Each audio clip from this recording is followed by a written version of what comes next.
দিয়েছিলেন, মানুষের ভোটের অধিকার ফিরিয়ে দিয়েছিলেন। আবার দীর্ঘদিন পরে তার কন্যা শেখ হাসিনা এই দেশের মানুষের অধিকার কেড়ে নিয়েছিল, ভোটের অধিকার কেড়ে নিয়েছিল। যে কারণে দীর্ঘ 17 বছর এই আজম খানের মতো আরো অনেকে বিদেশে অবস্থান করেছে।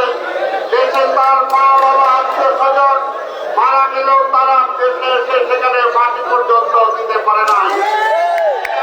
ফাঁসিবাদের চরিত্র।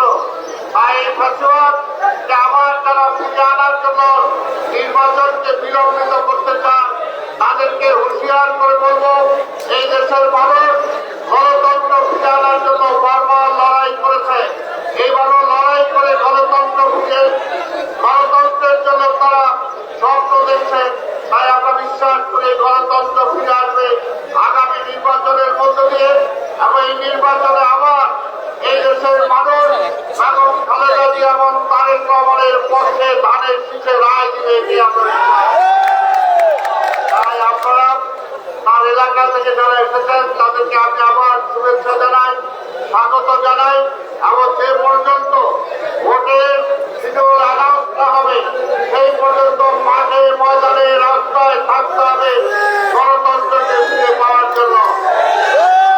এবং যত ষড়যন্ত্রই হোক, চক্রান্তই হোক, গত 17 বছরে বিএনপিকে হাসিনা ধ্বংস করতে পারে নাই।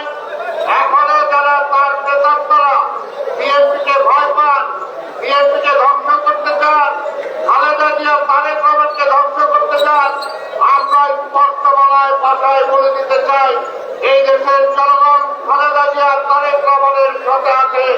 ইনশাআল্লাহ আগামী নির্বাচন বিএনপি জয়লাভ করবে।